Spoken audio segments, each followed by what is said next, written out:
Friends, if you're looking for real old school laughs, you're in for a treat because we've got them right here. Flip City Magazine. Remember Mad Magazine? Then it went woke? Well, don't worry. Flip City has no chance of going woke.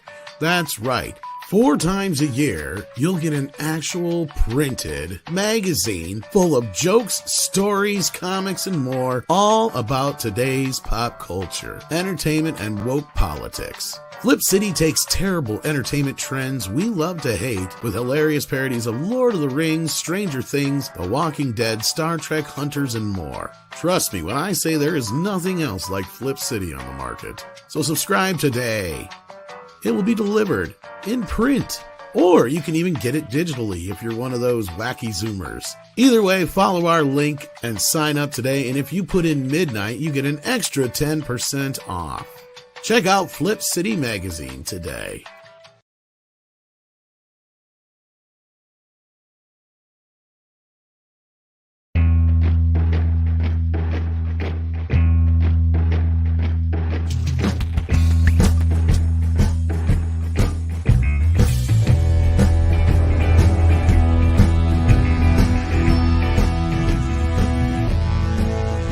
Good morning, everybody. Welcome to Midnight's Edge in the Morning. I am Tom Connors. It is Friday. We have with us today a special guest, a favorite of ours here at the show, and somebody who I stream with multiple times a week, Mr. H Reviews. How are you doing this morning? Me? Oh, yeah, I'm all right. How are you? You're the only one here who's not the regular, but yeah. Well, I didn't know that. Good morning. Yeah, you're the only one that drinks a lot of prune juice apparently, or doesn't drink a lot of prune juice. I do not. I don't drink any prune juice. Neither do I. All right. Well, that was a terrible regular joke. I'm filling in for Paul Chatto in the jokes category today. Yeah, that's a Paul Chatto joke. Then. Good times. Above your weight class, but that's okay. I appreciate the effort. Get those muscles Oh, working, wow. man. Wow, script. That was below the belt, bro. I'm sorry. I had to. No, it was fine. That's all right. I knocked on Paul. You knocked on him. It all works out. It works out fine. Good morning, everybody. Go ahead. I went after one Canadian, so the Canadian came after me. That's all it is. No worries. What's that, a boot? A boot. A boot? What it's a boot? Or what about What it's a boot is we have a Canadian script doctor here. How you doing, eh? I'm doing well. Got a lot of stuff lined up for the weekend, so I'm happy to take the time I have to chat with you gentlemen. Glad to have you. We also have with us, of course, Culture Casino. How you doing? I'm fantastic. I'm just here so I don't get fined. So you don't get fined? Man, you guys, it's retro. I didn't know I charged you. That's a sports reference. My gosh, I'm gonna go. Hey, red flag on the field for that joke. Yeah. I am striking out, man. Striking out. Sort yourself out. And Culture's back in the dugout until he comes around for another set of jokes. Yeah. Good morning, everybody out there in the chat. Hit the like button, share out the stream, let everybody know that we're live, even if this is probably going to be a shorter show today, since we don't have the boss man with us. And a lot of the news we talked about already the last couple days on Mr. H's show and on Mead last night. There isn't much for updates today. The war for Paramount is still going on. So we have yet to see who's going to be the winner in that race or loser. So yeah, we'll have to find out on that. Maybe we'll talk a little bit about that. But Hyperguyver 2 brings up the main topic of the day. Who gives a shit if George is back? He sold us out to Boob Iger to please his woman. As far as I'm concerned, George Lucas and Star Wars are dead to me. Wow. Well, that's drawn a line in the sand, as you say. And then we've got Patrick Robinson here who says, did anyone see that what Velma did to the Hex Girls? What the fuck? No, Patrick, because I refuse to watch that show. But has anybody here on the panel checked into the new Velma? Because they dropped the entire season. Oh, yeah. Did they? They've already released it. They dumped it out because it didn't perform well the first season, but they had already paid for it. So they're like, well, let's just get rid of it. Yeah, I very only little heard that warning. they killed Velma in the end. So really? Yeah. funny. I'm like, now That's might be gotta be worth April watching. This is like Poochie. And Velma went back to her home planet. Whoop. Wow. Wow, they literally Poochied her. That's amazing. I gotta say, that's just worth watching for that. Oh, he didn't watch it either, just saw pictures. Well, I'm sure they'd do something like that. Are you surprised in the least? No. So yeah, little did most people know, Velma was released quietly. Season 2. Grimzilla's in the house. How you been? Been a member for 25 months. Says can't believe no one has bought up Godzilla X Kong getting sequels greenlit and how it's projected to do insanely well. They have talked about the deal that I believe Toho and Legendary they are working on something right now, but we did talk about it. Yeah, but there is no official nothing green light solid yet. What Yeah. they have greenlit, they have greenlit it, but they've not officially announced it. But we know that they'll continue it because Apple TV Plus has announced a season 2 of Monarch: Legacy of Monsters, which is MonsterVerse show, and multiple spin-offs of Monarch and the MonsterVerse on Apple TV Plus. So we know that they're going to continue it, but there hasn't actually been an official green light of any sequels for Godzilla X Kong. They will do it, obviously, but there actually hasn't been anything official. It's all speculatory at this point. And as of this week, it did overtake Godzilla vs. Kong's box office too, by the way. So there you go. So it was over 500 million now. Yeah. That was like 400 and some million or whatever it was, yeah. But yeah, no, it's looking good. And I remember talking about this, that Legendary is very happy. Toho is very happy. I wouldn't be surprised if they continue this relationship for a while. So yeah. Be interesting to see whether they choose to diverge away from Warner Brothers, though, because there's still. It'll be interesting to see, yeah. But all right, let's keep moving along. We got Dr. Long Dongler sending in £1.99 to remind us to pound that like button. Thank you, Dr. Long Dongler. If you haven't done that already. Packing Proton says after Lucas sided with bleached work drivers, Star Wars was finished. Go frig yourself, George. Bleached work drivers. Yeah, that's another term for white. Traffickers. Yeah. JD sends in 5 and says, for those saying Lucas is too old at 80 to direct again, Coppola is 85 and Ridley Scott is 86. Not a matter of age, but will. Also, won't save Star Wars. Yeah, I don't know about Ridley Scott being that's not someone to promote. I don't even think Ridley Scott's human. Yeah. No, he's essentially a walking sack of whiskey at this point, isn't he? Yeah, he's like an anthropomorphic whiskey bottle. Well, I was going to say I think he's an android, but no, he's got a lot of the like Oliver Stone, whose functions on crack cocaine. Ridley Scott is pretty much on alcohol. Not surprising in the least. Not surprising in the least.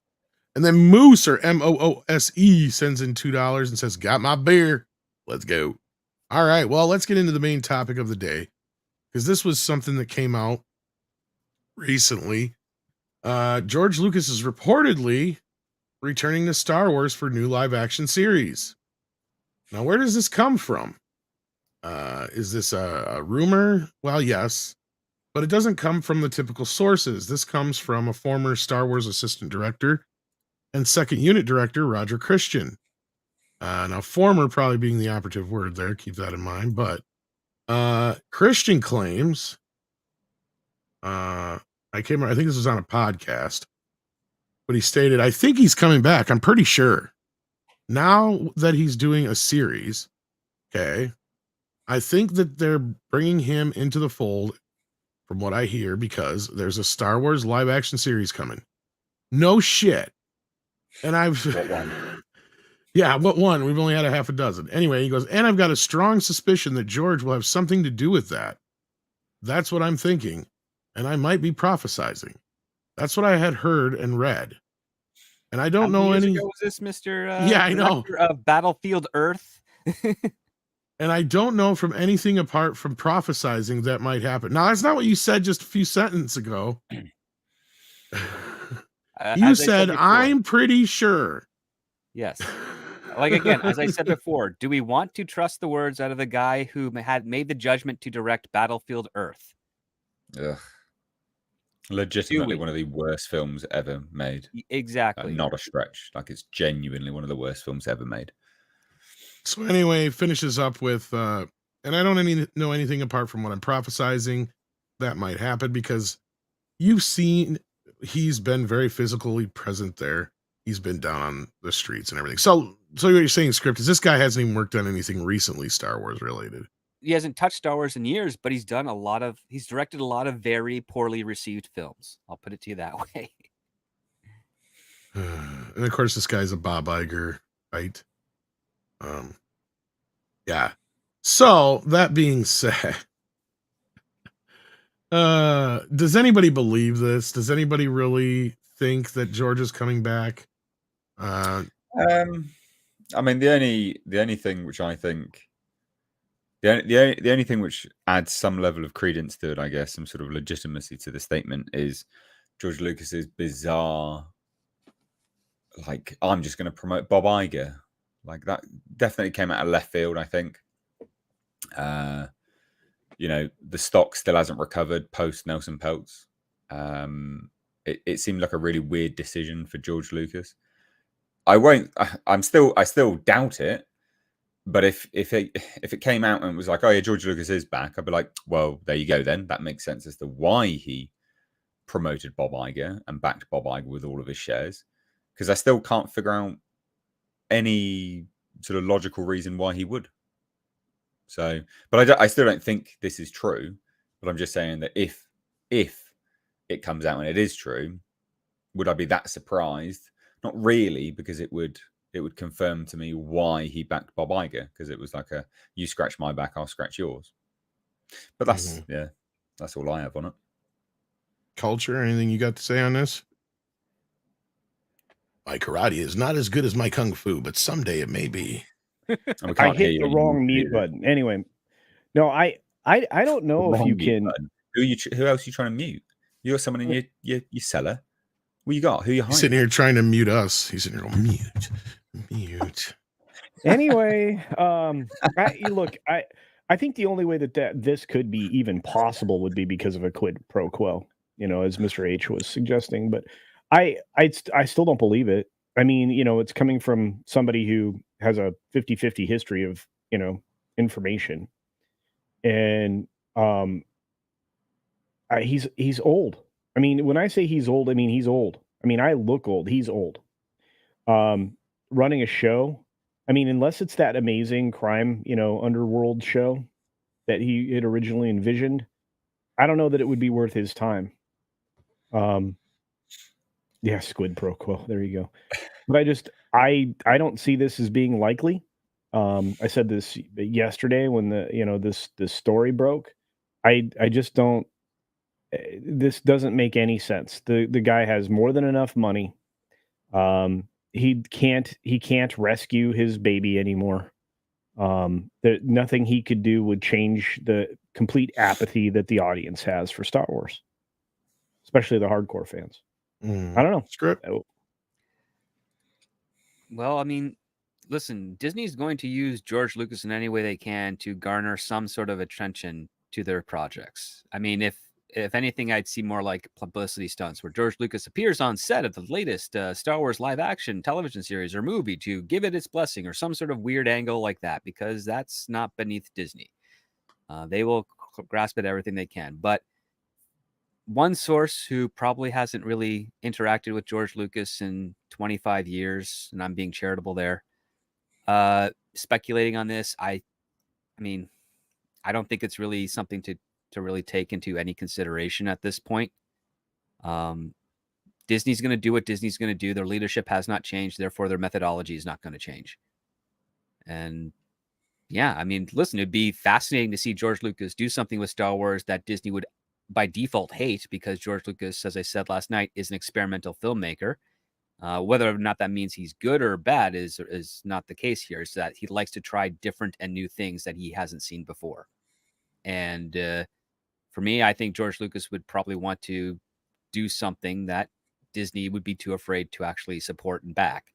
So with that type of relationship, with that type of goal that George has, especially considering the fact that he's known to be making his own private movies on his own home with his own cast that have all been signed to never talk about them until he decides whether or not he wants them released after he passes away or not.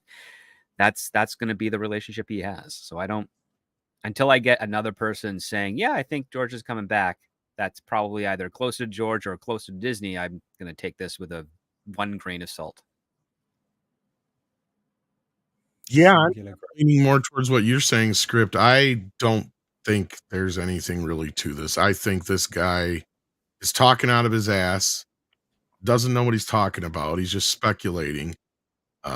He caught himself in a corner. Needs people to see his new TV series, Replicants on Atlantia. There you go. So yeah, there's another reason to get some headlines on this or get some notice on this. Because if there is any truth to this, I agree with you. It's nothing more than much of a publicity stunt, right?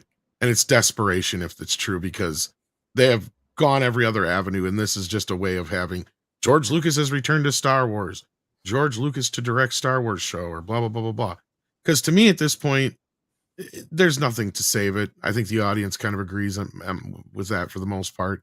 And even if he does, it's much like Deadpool 3, as I've said, it's an island in a sea of piss. And we don't even know that, because there's no guarantee it's going to be any good from George either, right? So who knows? If he is involved with anything, I would be surprised. Very, very surprised. And I don't even think it had to do with any quid pro quo or anything. It could have. But I think it's just a matter of they're just desperate. And they need something to pump some energy back into Star Wars. And to them, this is like the last thing they could do. The last ditch effort. Yeah, exactly. It's a Hail Mary, basically. It's like, well, what else can we do? Bring George back. Mm. I mean, listen, I would not put it past Disney to be starting to experiment on Resurrection just to get Carrie Fisher back if they definitely need to at this point. Well, if anybody would do that, it'd probably be George. Well, just have ILM do it. And as far as like, if you're going to bring him back, the time to do it has already passed. It was during Obi-Wan Kenobi. That's my opinion. Like, if you're going to bring George in, you bring him in for a character that he has some connection to, not just some stupid random thing. He's gonna. Oh God, no.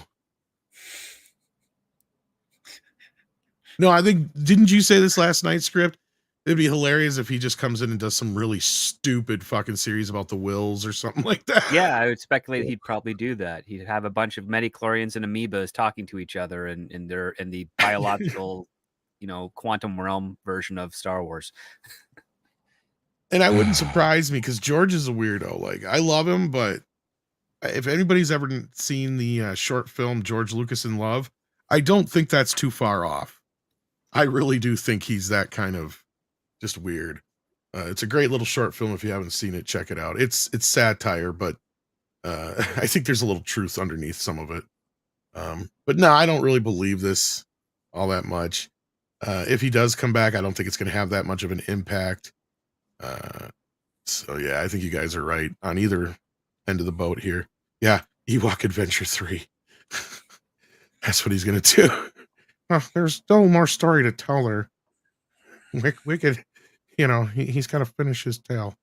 So yeah, no, I don't see it. But we'll have to wait and see how it goes. Let's see what you guys are saying out there in the chat. Psychotic's been here for 19 months. Thank you for being here, Psychotic, and supporting the channel. Olaf is in the house. How you doing, Olaf? Says, would explain why Lucas backed Iger for the board. Could. Yep. Could. That's what I'm saying. Could, but also his wife is part of JP Morgan and Chase. She's got close ties to what's Disney's doing, and the old adage, happy wife, happy life, kind of holds as well. Not only that, I still stand by that George Lucas is not as big a Star Wars fan as most fans are. So, yeah. Horseradish Power says, I reckon there's more of a chance of Mr. H getting a mullet than George Lucas coming back to Star Wars. And even if he does come back, would anyone return? It's that simple to me. Are you going to get a mullet, Mr. H?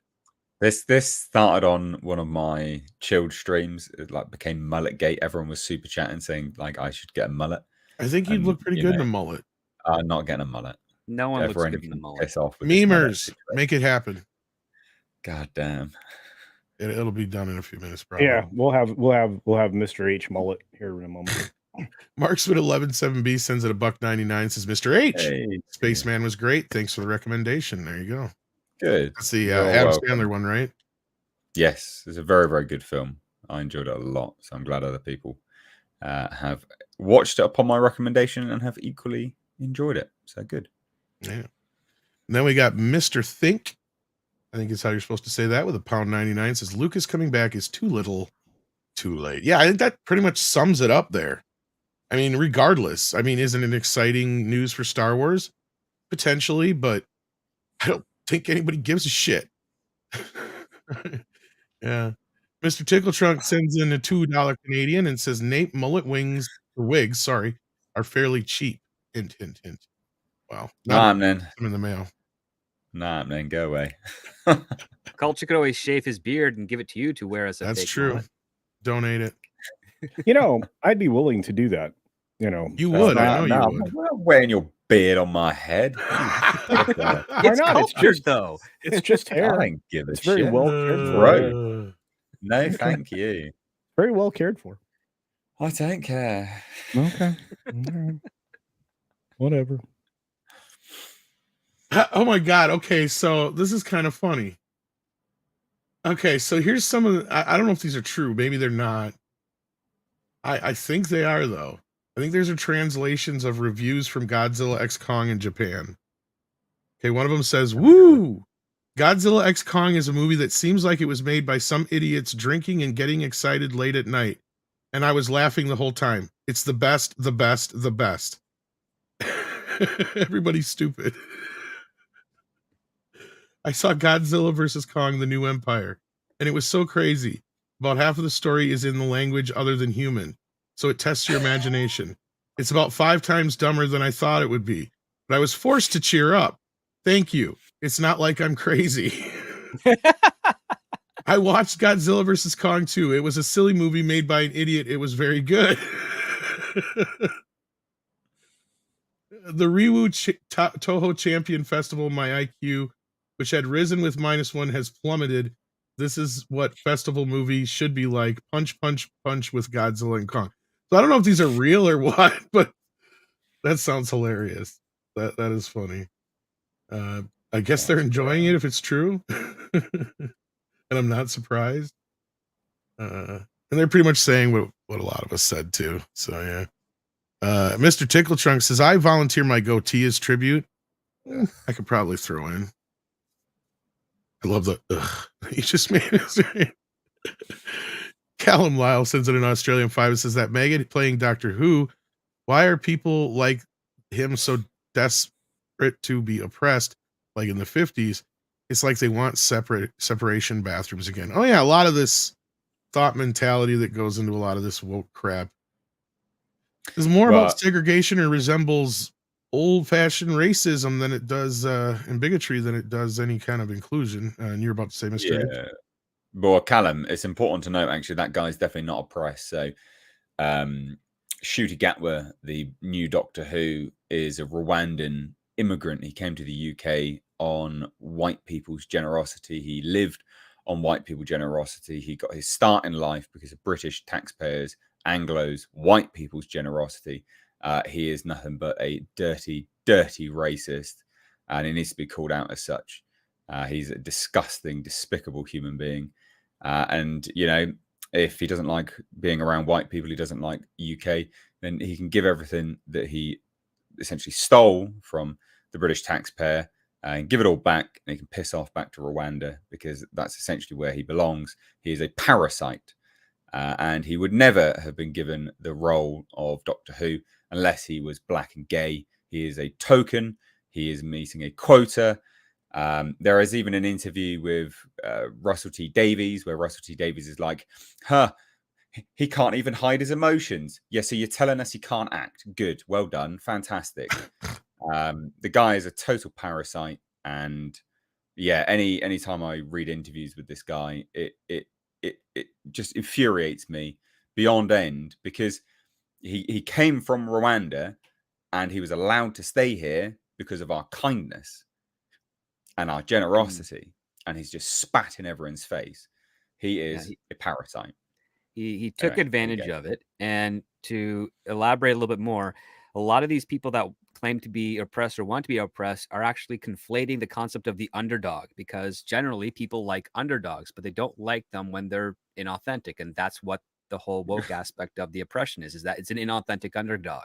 We know the truth. We know you're not really oppressed. We know the system is not out to get you. Yeah. And It's that's why we the call it out.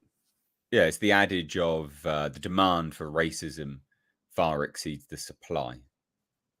So, they constantly preach how oppressed they are and how racist everything is. You wouldn't even be in the country if we were racist, mate. All right.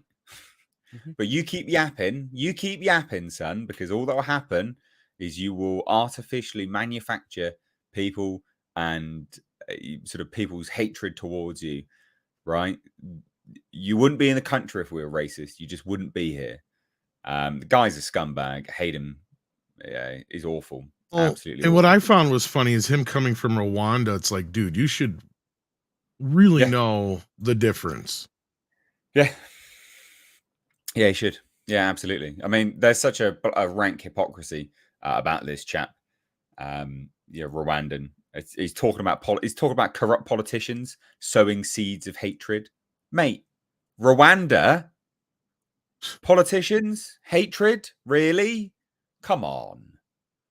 The absolute gall of it, the audacity. So yeah, he's a Yeah. racist and he's a scumbag. So yeah, that's your new Doctor Who. And no one will watch him. Well, No one will watch him, and they're getting out in front of it already now because they know no one's going to watch it. They haven't, as far as I'm aware, they've not released the viewing figures for the special properly.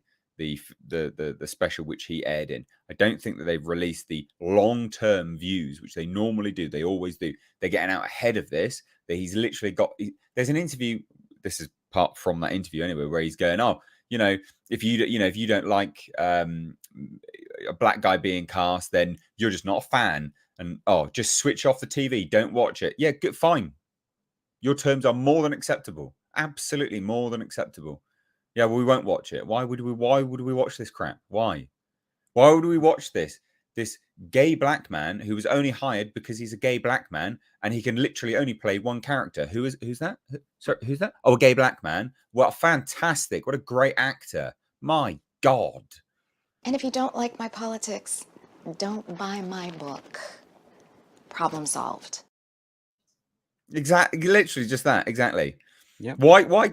I tell you what, I'd be more impressed if this guy, right, this twink, could actually play, I don't know, a straight black man. Then I'd be like, wow, okay, good. You're a good Right. actor. But he can't. I'd want to see him play a Can't. straight white man. That would be impressive.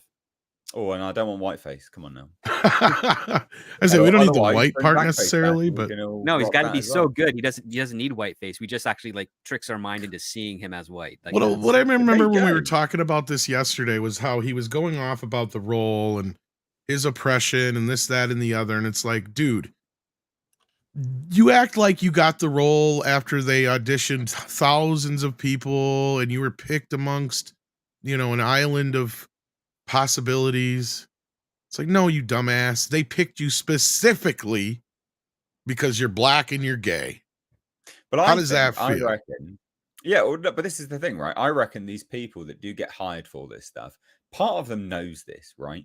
Part of them must know that they are a token, that they are a quota, that they are being hired, that they've been hired because of an institutional racism, that is an institutional racism. I'm going to hire you because you're black, right? That's institutional racism. I think part of these people, what makes them so bitter and so malignant, like a cancer, is because they're well aware that actually they have been hired because of this. And so they try and, twist and turn things and try and get out in front of it and be like, yeah, well, actually it's because of this. It's like, no. Cope, mate. Cope and see.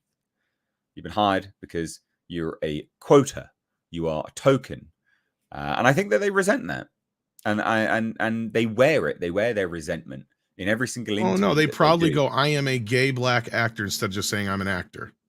yes. Yeah, that is what they do. That's what that interview is. But that's my point, is that they resent being hired for that. And so they wear it. It's like this sort of weird projection resentment thing. But they take It's it out on almost the wrong like people. It's almost like they're saying, "Oh, you can be racist and a bigot and a sexist Well- towards me as long as you pay me." Yeah. Well, Oh, in prostitution.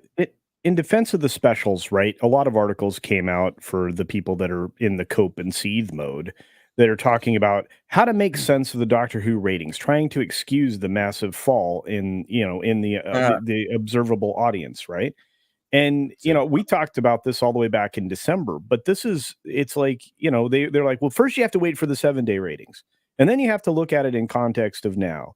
And overall TV viewership is falling, and these numbers compared to history are, don't mean anything because they're still in line with the number of people that are watching TV. There are a good percentage of those people that are still tuning in to their licensed bologna sausage programming on the propagandist television networks that exist in the UK. So, they're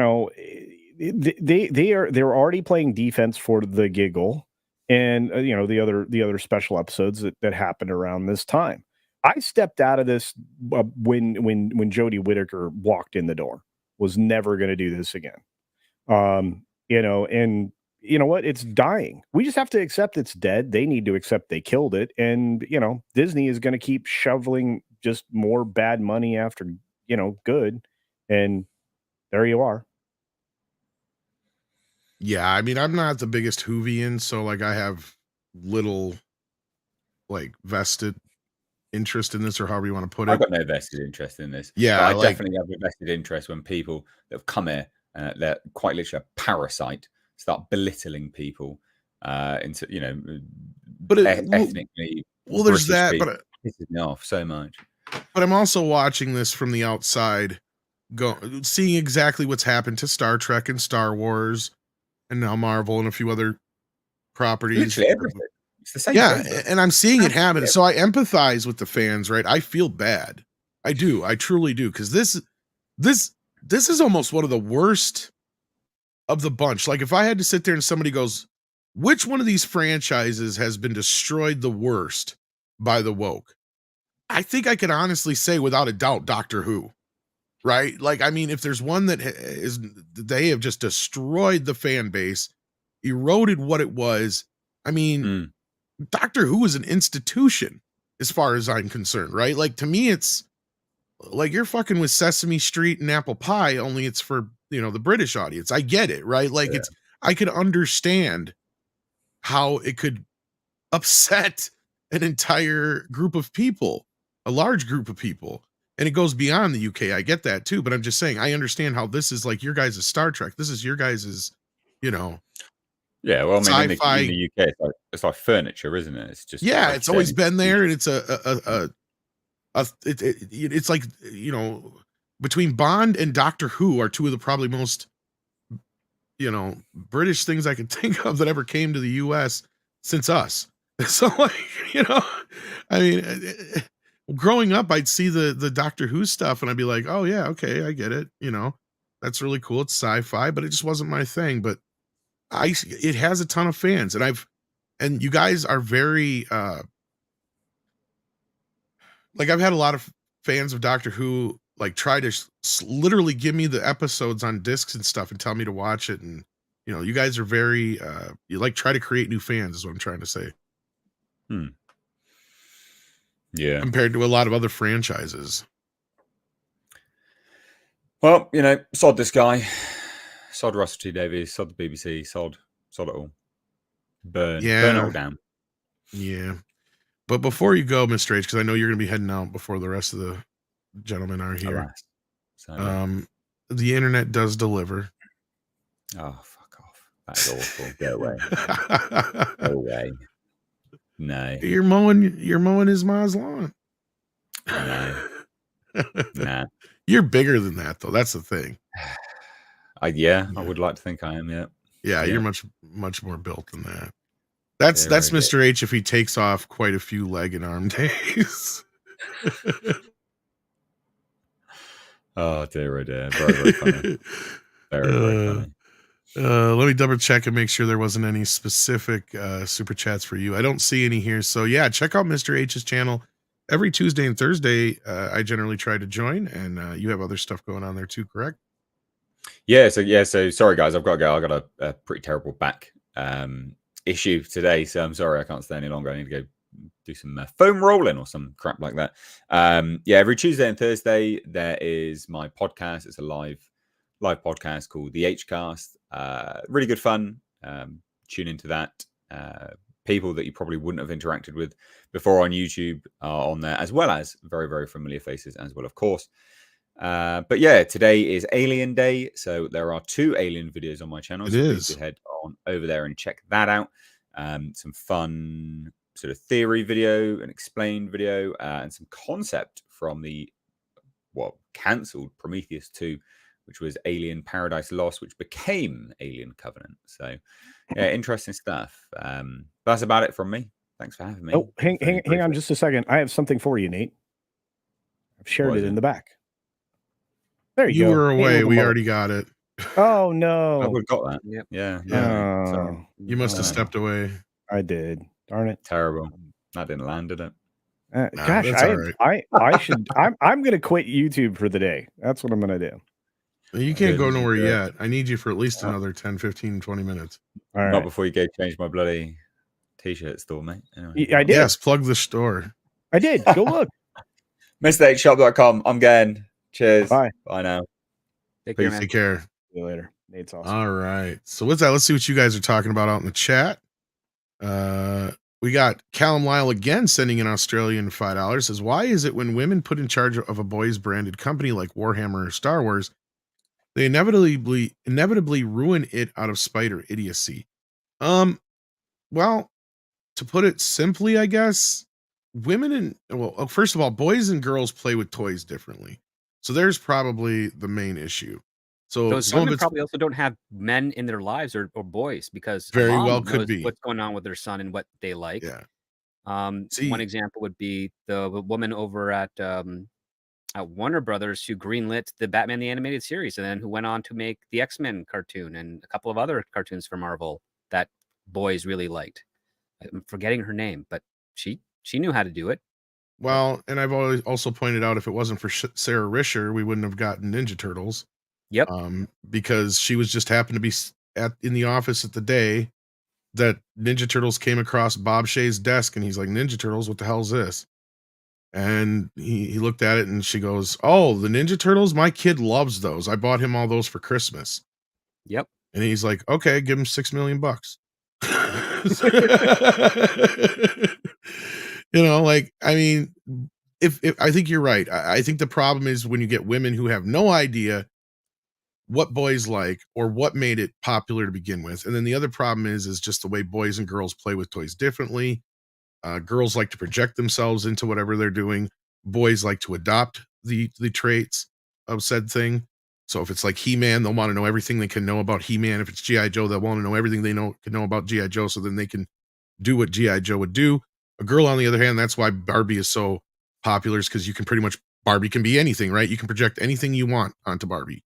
And you can that's- dress her up however you want. It's Exactly. It's really it's kind of really sociopathic. Well, and the funniest story of that, and that's why I brought up He-Man, is because it was the Barbie department that screwed up He-Man, and it was kind of out of spite.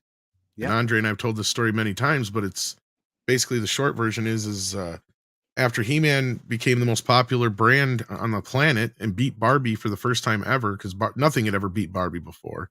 Nope. They got a little upset, and when they heard that they were going to be doing an offshoot girls version of He-Man, they interjected themselves and said, well, if you're going to be doing a girls brand, then we should be in charge. And they turned around and destroyed Masters of the Universe in the process because they made an incompatible girls brand to go along with it. So now the boys didn't want anything to do with it because their sisters were playing with those toys. And not only that, those toys weren't They the were same. girly Like, toys. yeah, Bo was half the size of He-Man, right? Like, that just doesn't compute. And then you got Hordak, who's twice the size of everybody else. So it just didn't work. And not only that, they just weren't compatible in the same vehicles or play sets and all that kind of stuff. And, you know, the She-Ra collection had more to do with doing the girls' hair and changing out their costumes, which sounds a lot like Barbie. And boys don't care about that shit.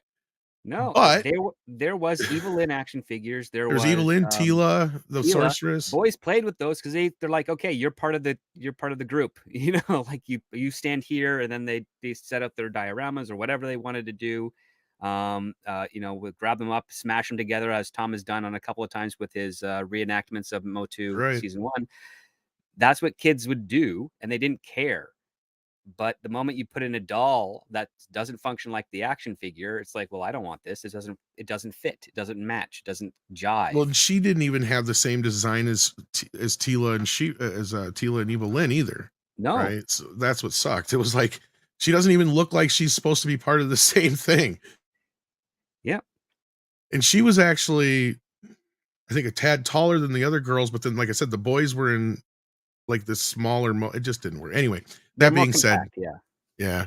yeah. STR Red Wolf sends in 5 and says it's worse with Doctor Who. Ads for the show started showing this morning, and guess where you can see it? Nope, it's up on Disney Plus now. Yeah.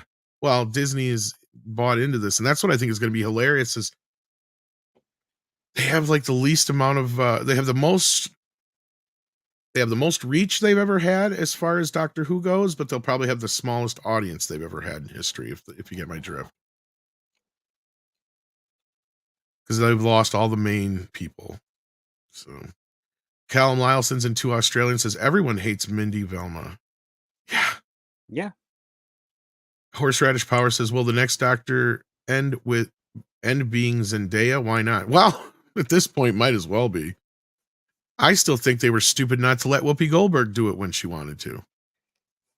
I don't think they'll be casting Americans for the role. They won't, but if you're going to do something, if you're going to go out, if you're going to, like, to me, it shows the hypocrisy. Oh, yeah. Like, you actually had a black female who was very popular in the sci-fi communities, at least at that time, who was really wanting to do it, and it got really close to it happening, but then I'm sure the main reason being what you just said at that time script was that she just wasn't British. But now looking at it in hindsight, it looks like hypocrisy. So anyway. I mean, Chutwe is technically adopted British. He's spent many, many, many years there. So that's true too. I didn't even think of that. That's how they can justify it. And that's true.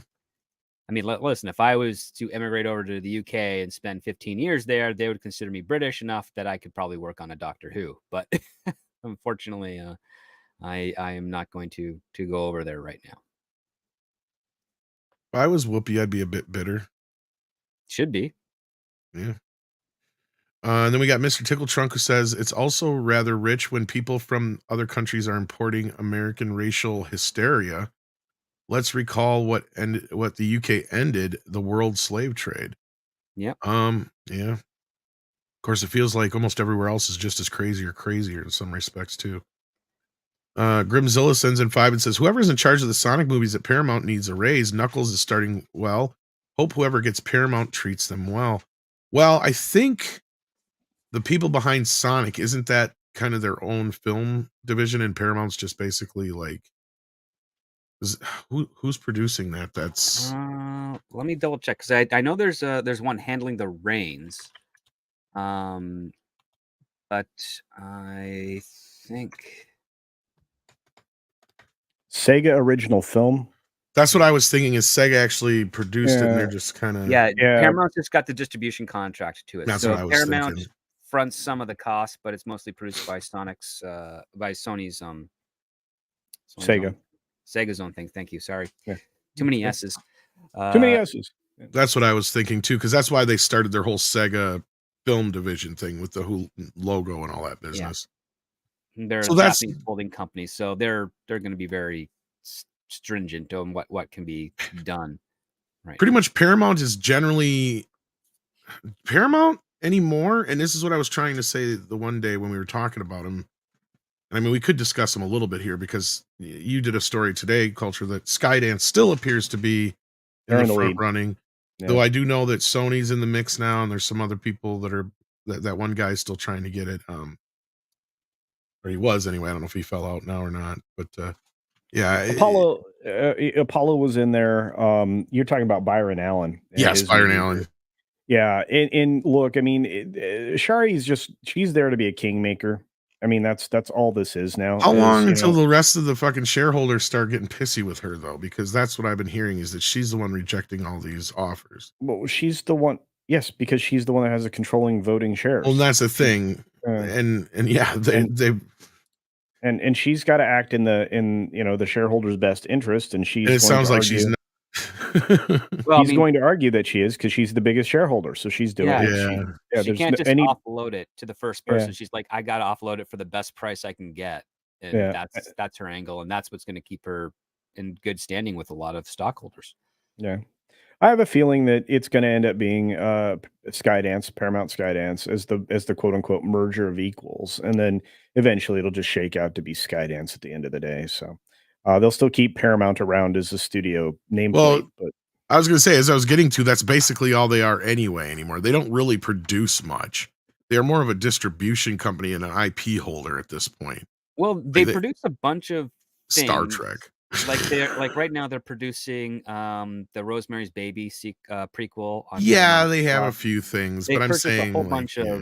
of spec scripts which are coming out, but they're like small budget films. Like you're probably going to meet. I'm talking like 90% of their slate is like Skydance produced shit. Well, of the and bigger stuff like tiers, that. yeah, you're going to get their bigger budgeted films. That's going to be from a co-production with them just being distributors for it. That's what I'm saying. Like most of their slate anymore, and that's where I say if Skydance takes over, it's gonna feel like nothing really changed. yeah. Well, aside from Because maybe things will get better. Mm, mean, 90 that's yeah. my point is 90% of what they release now is just Skydance shit. That's my point. Like Yeah, because they well, control the Transformers, the Mission Impossible stuff, all that stuff. Yeah.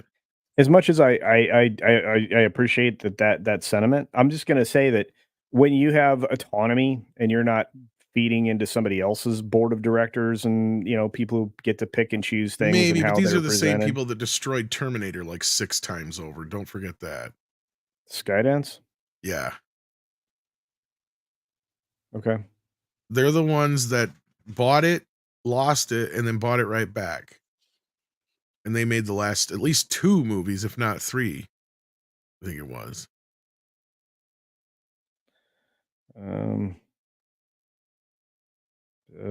No. I thought it was Skydance. No, Paramount Pictures with Walt Disney Studios distributing on the other side. So they both distributed it. Tim Miller. Let's see. I'm going through it. Yeah, it doesn't say. Let's try this again. It's let's see. It was a Goyer film. which you can Production tell- company Skydance. Oh, well, it was produced by James Cameron and David Ellison. So Yeah, you're right. Lightstorm, Skydance, TSG, Tencent, and 20th Century Fox. 20th Century Fox. So it was everybody. But Oh, yeah, Paramount that's is the one who literally released just it in the bought in. US. Yeah. Yeah, but it's Skydance. Ellison's the one that bought the rights. That I remember specifically. But Mhm. anyway, All right. yeah, as far as Sonic goes, though, they've been making sure the fans have been happy, and as long as they keep going with what they've been doing, I don't see why the third film is going to have any trouble. In fact, it sounds like this one's shaping up to be the biggest one yet. They got Jim Carrey Mm. back, surprisingly, Mhm. because I thought he was retired, but yeah, Maybe they got him doing some stuff that Jim Carrey has always wanted to do. he really liked this. Though that was the thing is, you could tell that this character got his juices going a little bit again Mhm. compared to what he had been doing. So I think Well, that's he one of really the main wanted reasons. that Academy Award for drama, and I think he kind of realized that I'm not having fun anymore. Yeah, I think so you're now right. I'm going to go do what got him into this industry in the first place. Which is kind of possibly why he decided to do Ace Ventura 3, if that ever happens. But yeah. We'll see. Yeah. But again, I'm still trying to find that interview. I swear it was in Entertainment Weekly. I could be wrong. But I swear, because he said it was during the promotion for Ace Ventura 2. And he's like, if I ever do Ace Ventura 3, somebody kill me.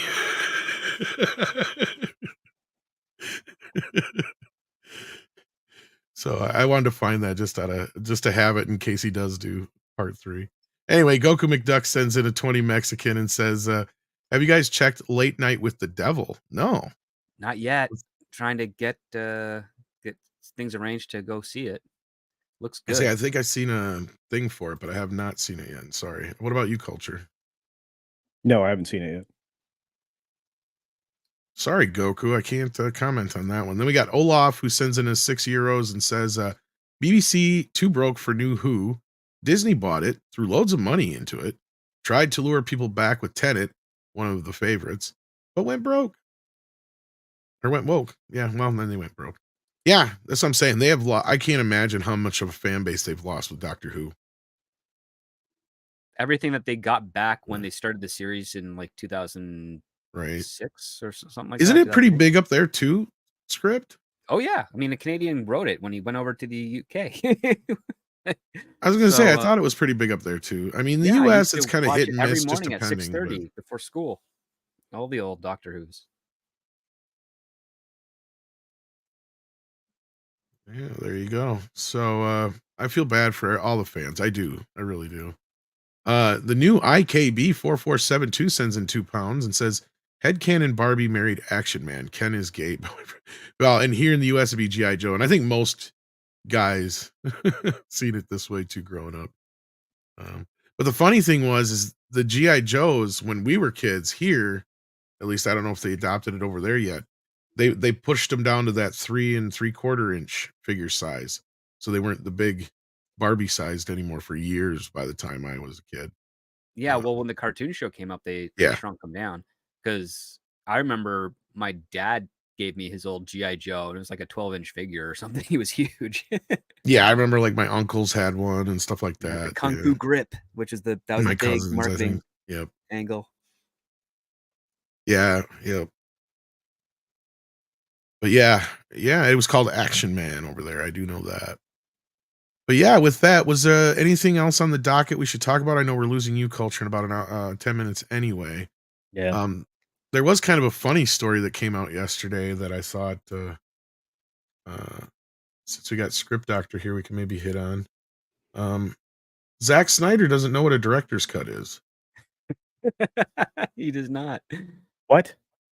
Yeah, so evidently this whole thing, he's been talking about doing all these director's cuts for his Rebel Moon movies.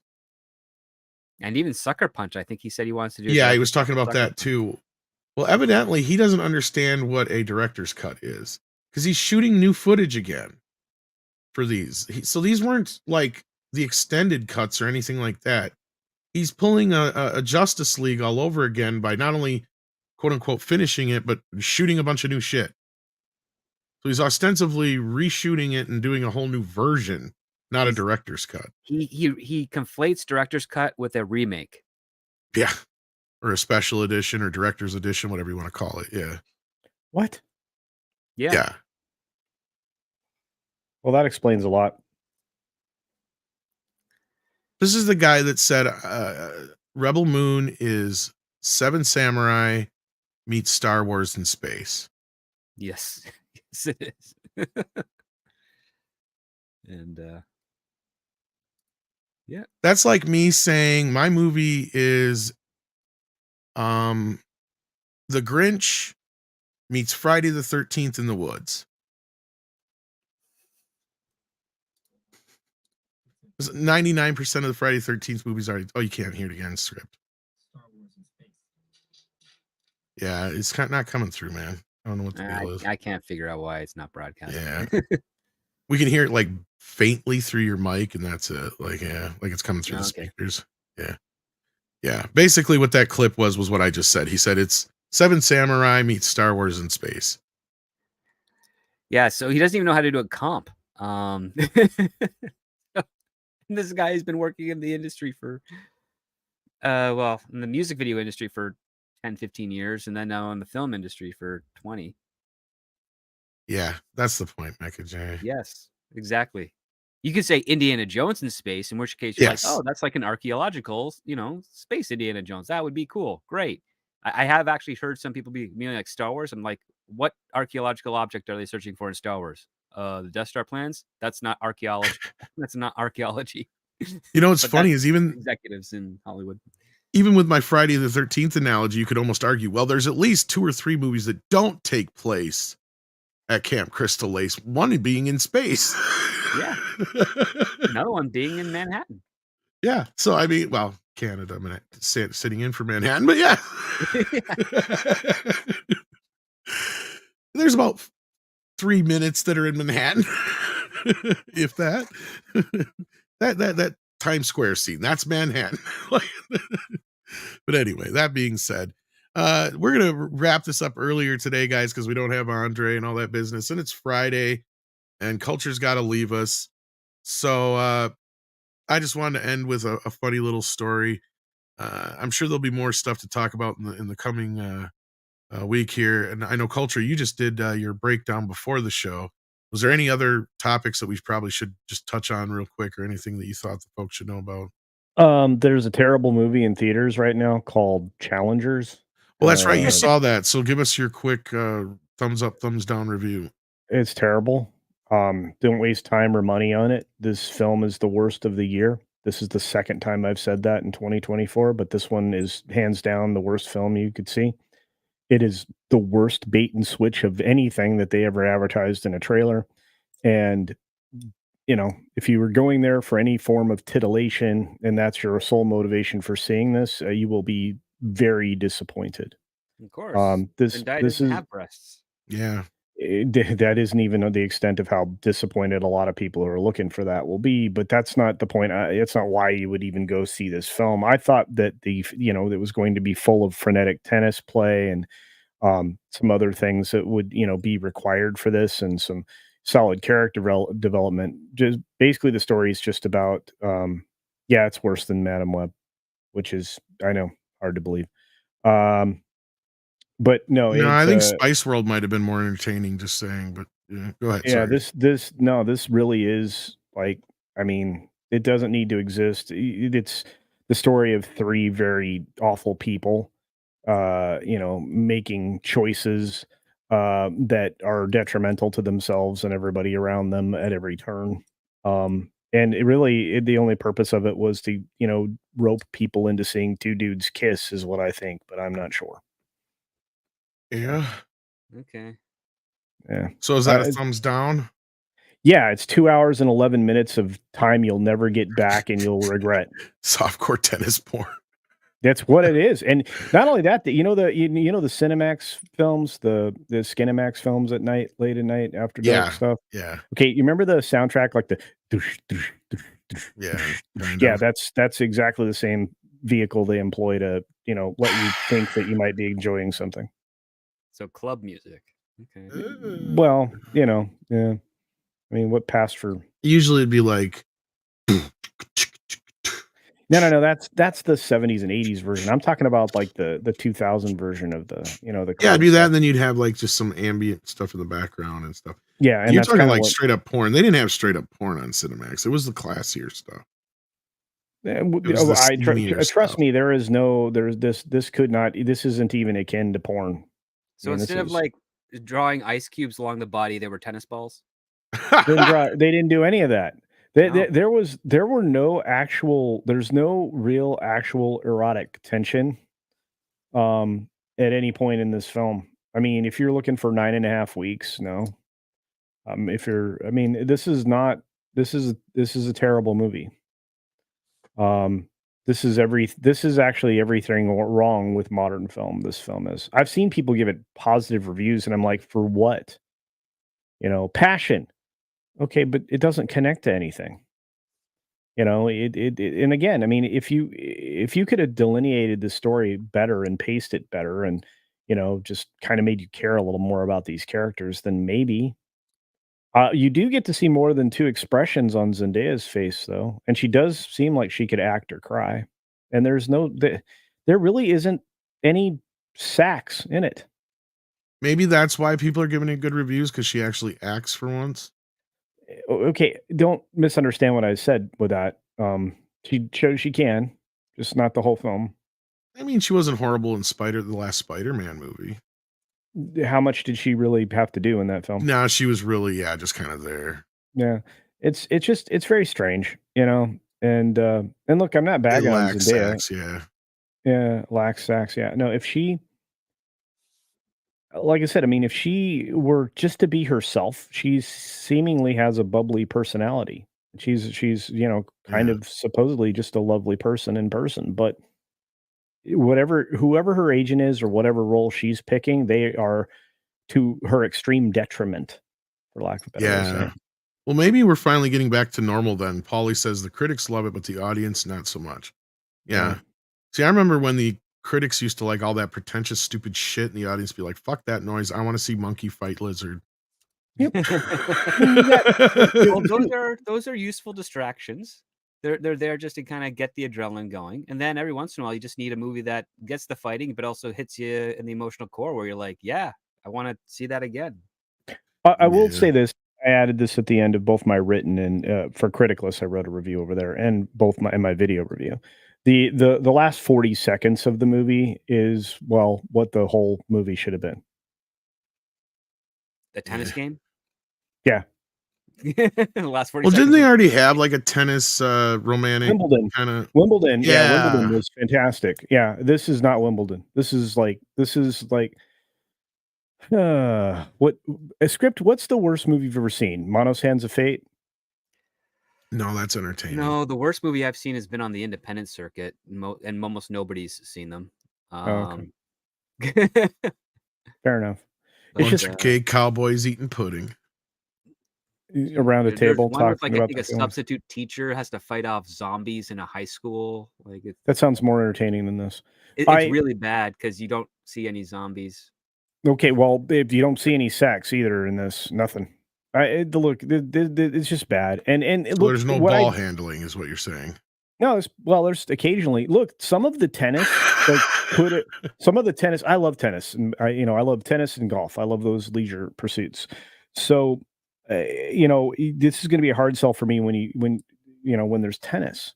So I was watching tennis for about a minute at a time in this movie, and not very much of it. And Paulie's right. The golf movie, The Long Game, is in this weekend slate to see. I tried to see it last weekend, but fates conspired against me. But I will be seeing it, not just because Paulie says it's good, but because it seems like it's got great premise and based on a true story. Yeah. Well, there you best go. tennis So sport, Balls of Glory. There you go, War Monkey. thumbs down from Culture Casino. So yeah, let's Oh, get yeah. these super chats and let's get out of here. Joe Pat points out that we're only going an hour today. Yeah. We covered a lot of the big stories last night on Meat, so I'd suggest going over to Midnight's Edge after dark. And that was a very spirited conversation on a lot of things actually. But It was we talked good about conversation. Harvey. Yeah. We talked about race relations. We had Mr. Berger on. It was a great conversation. One of the longest shows we had in a while. But yeah, Andre is traveling, so he's unable to join us the last couple episodes, but he should be back by Monday. If not, hopefully this weekend we can do something for the member stream, hopefully. If not, but yeah, sorry about that, guys. But yeah, we're gonna close her down a little earlier today. Joe Mance sends in 5 and says Jason was in anime called Irresponsible Captain Tyler.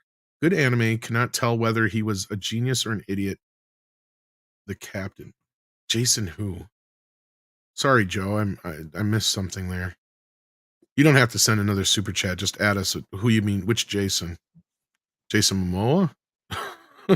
Jason Voorhees. Yeah. I don't think he'd be able to do a voice though. Script. Like if Jason did a voice, it would just be. I wonder if Jason Voorhees understands sign language. Maybe. Well, he understands people. He just can't speak. Yeah.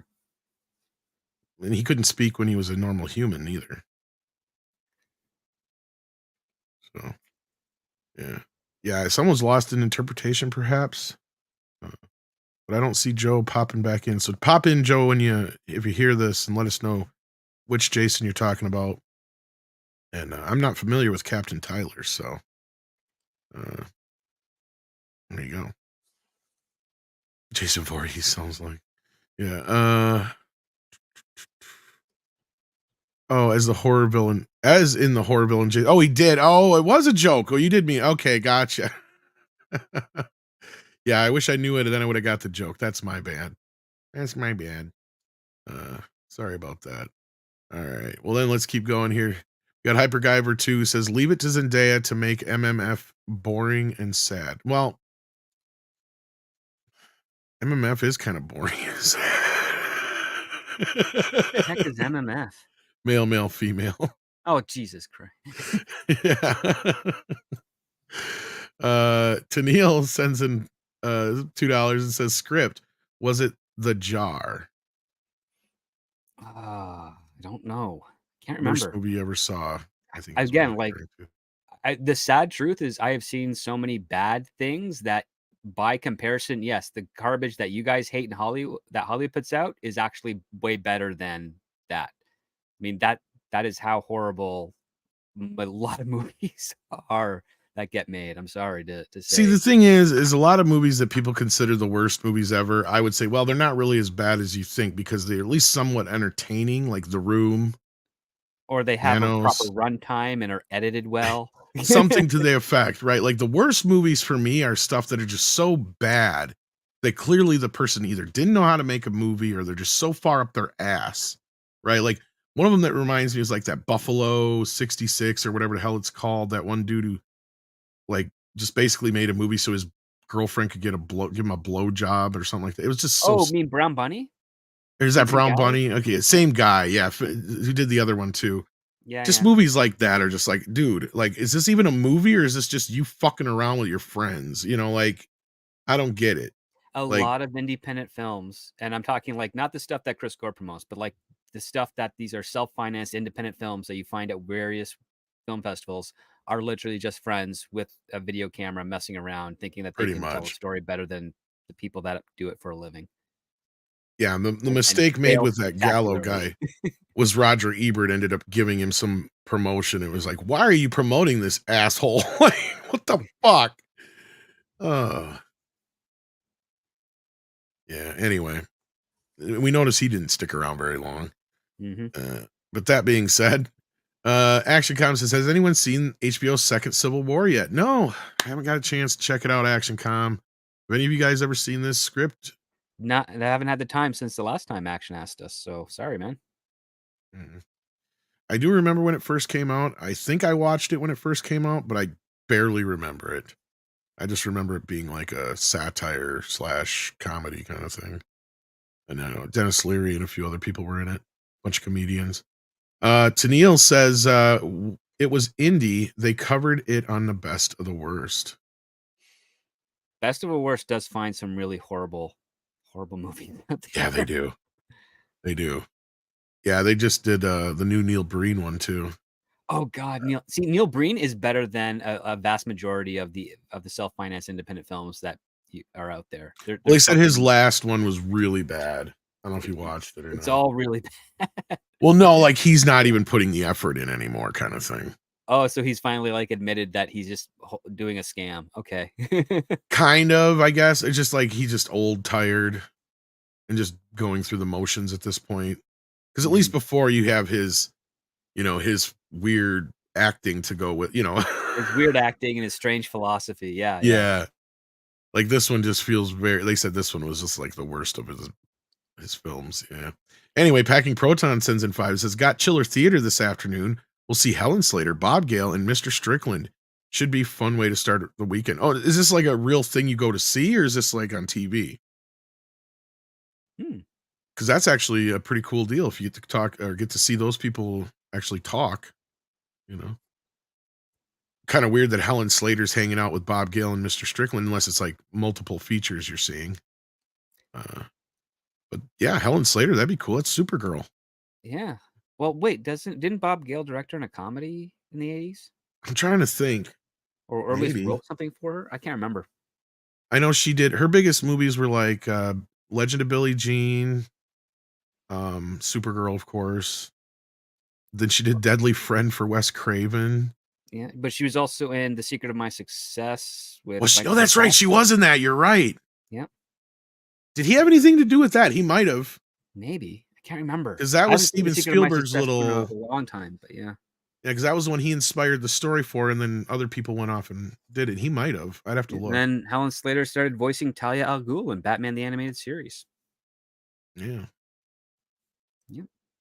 So yeah, I didn't see if Packing Protons came back. If that's like a thing he's going to see in a theater where you actually get to have like a Q&A with these folks or what. But that's pretty cool. It's pretty cool. And you can pick Bob Gale's brain about Back to the Future. There you Yeah. go. He's reacting to comments 3 minutes ago. He's Oh, behind. 2.5 minutes behind. Dope. Well, we're still talking about it. So let me see. Did I miss what you said here? I don't see anything else here. So maybe you'll chime back in when you catch up. But that was it for Super Chats. Go ahead, Culture. One weird thing. So I went on a deep dive into the Terminator rights, and it sounds like they're going to get up for grabs again because of the 35-year cancellation. No, thing. he already got it. That's Oh, what okay. James did. What happened was Ellison and them had it for I 'Cause think the last movie or two, and then Cameron came in, got the rights back for the 35-year deal, and then he turned right back around and sold the rights back to Ellison. But Gail is supposed to be involved in this. Well, I'm sure she got a check too. All right. I'm just trying to find out. He's the sole writer, though, as far as the listed as writers, is my knowledge. So She owned the rights for a few minutes for $1. she could own the rights, but that's not the way the 35-year deal works. Yeah, I don't know. The way the deal works is if is a writer or writers who are the sole creators on a property after 35 years can reclaim their right. So it doesn't matter who owns it at that point. Right, Script Doctor? That's my understanding. Yeah, if it's after that's 1976 thing, rights revert after 35 years. So long as further transactions haven't taken place, that can. And that's where I think Sly got fucked. And that's where he's upset about the whole Rocky deal, because I don't think he can get Rocky back. That's why he's all upset. Because he either signed something over or didn't make the cutoff date. Yeah, something might have occurred. I wish I knew more of the details of that. Yeah, he's never been clear. That's the problem. And you know what? He might not be able to be clear, because that might also be the problem. Like, it's my thought is to a third party. It was just before the cutoff date of 76, so he can't, because they would have shot the movie in 75, I think. Yes. Otherwise, it's because early on he probably signed some rights away without realizing it, is the other thing. But I don't even know how that could even be that way. So my guess is it probably missed the cutoff date. But yeah. So anyway, Sergeant Point Blank sent in another 5 and says he's coming back to write Jar Jar as a transgender alcoholic god that is the creator of the. I wish that George was doing this. I would love it. Like, it's like the ultimate fucking troll, right? Mm-hmm. Like that. I would love it if George came in and just did some wacky ass. I want to see him do what Script says. The only way you access the wills is you go see the king of the Gungans, Jar Jar, and he has the portal that gets you there. Or better yet, it's the guy. You're wanting to see the wheels? Only Jedi be seeing the wheels. Something like that. I don't know. I always liked him. I liked the Mean King guy, but I hated Jar Jar. Yeah, the motorboating dude. That guy. Yeah. He's a liking this. I forget his name. Anyway, Boss Nass. That's it. Yes, thank you, Jada Bane. Jada Ben? Is that how you say it? Jedi Ben. There we go. Jedi Ben. Got it. All right. With that, we're going to wrap things up here. Culture. You got to go to a doctor's appointment anyway. So, yeah, I needed to be on the road already about 5 minutes ago. Should have been. All right. I'm leaving. Your leaving. Stuff and get the hell out of here. Oh, check me out. Culture Casino everywhere. Rumble, Odyssey, Mindsgetter, YouTube. You got a show later today, Twitter. don't you? Yeah, although maybe not. The guest was a little shaky. So, yeah. But regardless, this weekend was I should have some anxiety from that new Disney movie. I don't know, but yeah, well, we're gonna have. They were shaky. I'm gonna go. Bye, Tom. Bye. Love Script. you. Check out Culture Casino's channel. Script Doctor, you have a Patreon and a channel as well. Yeah, I've got Patreon. Then tomorrow at 7 p.m. Eastern, we'll be doing a show called Scripts on Saturdays, where we will be reviewing a interesting screenplay Remember the movie Crank with Jason Statham? Yes, I do. Well, imagine we got that remade, and it's with a female cop. However, it's not. Well, I'll put it to you this way: from the history of the writer, it's not supposed to be one of those. Oh, we're just going to swap out the gender and do it beat for beat with she's being a badass and stuff type of thing. That's what I've been told. But as I've been reading it, I'm like, I'm not too sure. But I still think it would be very fun because it is a schlocky type of script on its surface.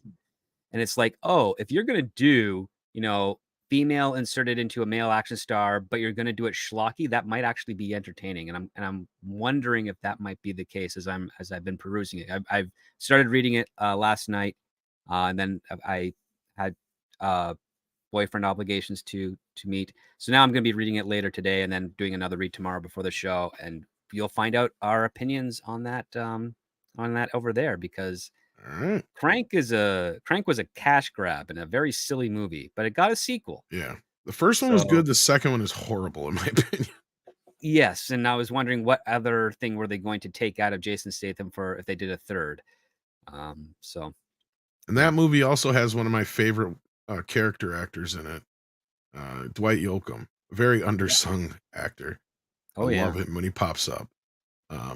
Especially like I didn't even believe that was him in Sling Blade. I had to go back. I'm like, wait a minute, that was Dwight? No. And yeah. So ever since then, I've been like, oh, that guy's a guy to watch. He may be a good country singer, but he's even a better actor. So like, keep an eye on him. But he has never really quite gotten any real notoriety besides showing up in just little bit parts. Well, showing up in almost everything, essentially. Like that's the success of a character actor. But bit parts, nothing like major outside of Sling Blade's probably his most beefiest role. Yeah. But anyway, that being said, well, I know Crank 2, I just didn't, there was something about it. Maybe I should check it out again.